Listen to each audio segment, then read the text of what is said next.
ఎంత ఇస్తారు? 20 lakh rupees grant. 1800 కోట్ల రూపాయల నష్టం మనకి.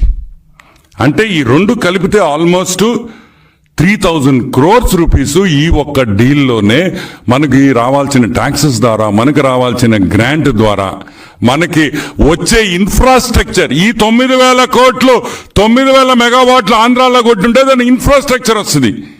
ఇక ఇండస్ట్రీ, అది ల్యాండ్ డెవలప్మెంట్ అవుద్ది, ట్యాక్సీలు వాడుకుంటారు, ఫుడ్, వాళ్ళక్కడ పనిచేసే వాళ్ళు, ఎంత ఎంత రొటేషన్ అవుద్దో ఒక్కసారి ఆలోచించుకోమంట. ఇవన్నీ కాదని, ఇవన్నీ వద్దని, నీకు లంచమే ముఖ్యమని చెప్పి ఈరోజు జగన్మోహన్ రెడ్డి లంచాలు తీసుకొని ఈరోజు United states of America court మెట్లు ఎక్కాడనే విషయం మీరందరూ గుర్తుపెట్టుకోవాలని కూడా నేను మనవి చేస్తాను. ఇప్పటికన్నా సాక్షి పేపర్